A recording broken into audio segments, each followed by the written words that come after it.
او ته لا اوس هم د اتي غوږ کې ودی ته لا اوس هم د اتي غوږ کې ودی په لونګه پښتونخوا باندې څه وشول. شروع کوم په نامه د خدای چې بهونکی او مهربانه دی. درنو ملګرو مینوالو کتونکو السلام علیکم ورحمت الله وبرکاتو. د اسمان ستوري د پاڼې نه ستاسو ورور ستاسو ملګری عزت افریدي په ادبي مرکه کې حاضر یم او دلته باړې ته راغلی او دلته زموږ سره ډېر ګران او محترم ښاغلی شهین افریدي صاحب د نننۍ مرکې میلمه دی چې د هېڅ تعریف محتاج نه دی. نو وخت مو ډېر نه اخلم، راځئ چې اول ورته په پروګرام کې هرکلی ووایو.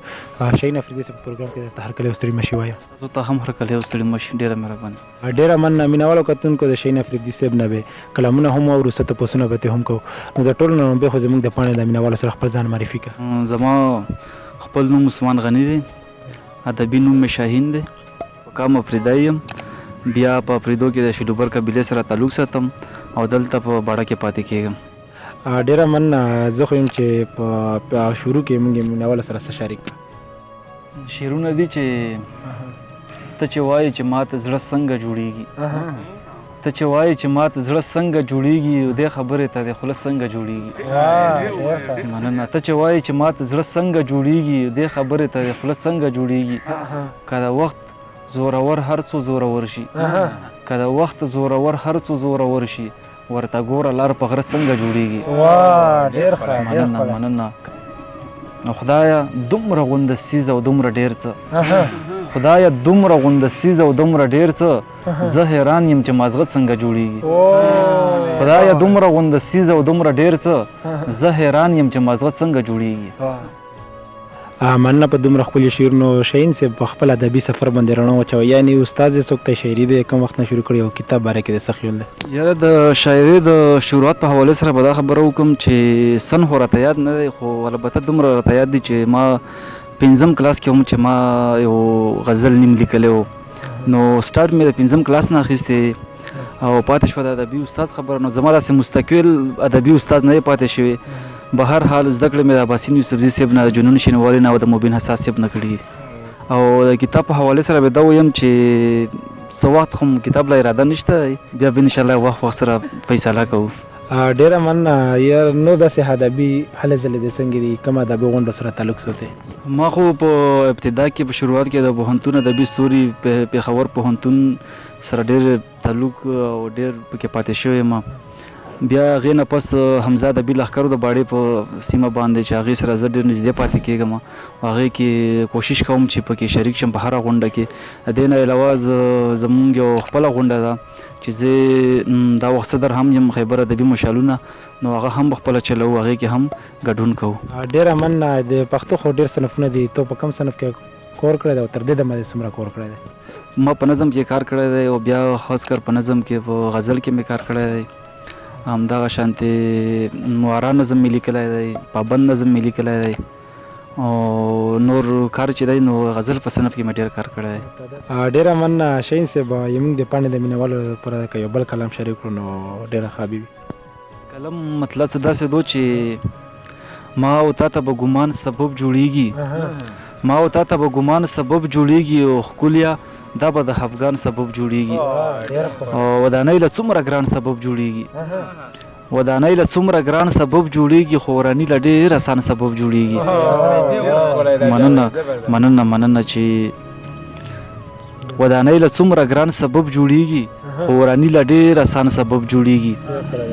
او شعر دی چې په ښکلو پسې هر طرف ته اوړي، چې په ښکلو پسې هر طرف ته اوړي، خپل نظر هم د تاوان سبب جوړېږي. ستا حجت په هر انسان باندې قایم دی، ستا لوی هم د ایمان سبب جوړېږي. و عشق چې ورسي آخر مرتبې ته، عشق چې ورسي آخر مرتبې ته، بیا خطو ته د اسمان سبب جوړېږي. عشق چې ورسي آخر مرتبې ته، بیا خطو ته د اسمان سبب جوړېږي.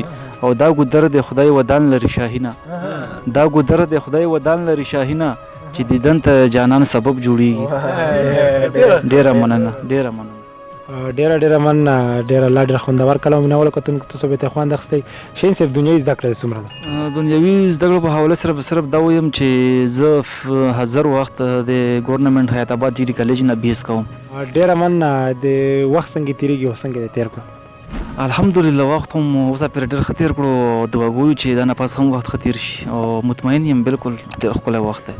ډېره مننه شهین صاحب. زموږ د مینوالو سره د کابل کلام هم شریک کړو، ډېر خوند ته که وایې چې په تا باندې څه وشول ته که وایې چې په تا باندې څه وشول او څه خبر یې چې په ما باندې څه وشول ته که وایې چې په تا باندې څه وشول او څه خبر یې چې په ما باندې څه وشول او مینتوب دومره اسانه کیسه نه ده مینتوب دومره اسانه کیسه نه ده په مجنون او په لیلا باندې څه وشول مننه او ته لا اوس هم د اتي غوږ کې ودی ته لا اوس هم د اتي غوږ کې ودی په لونګه پښتونخوا باندې څه وشول ته لا اوس هم د اتي غوږ کې ودی په لونګه پښتونخوا باندې څه وشول او پاتې کېږم به ژوندی شهینه څنګه پاتې کېږم به ژوندی شهینه څنګه او خدای دې نه کړي که په تا باندې څه وشول مننه پاتې کېږم به ژوندی شهینه څنګه خدای دې نه کړي که په تا باندې څه وشول ډېره مننه ډېر الله ډېر خوندور کلام و د شاهین صاحب نه مینه واله تاسو کلام واورېدو شاهین صاحب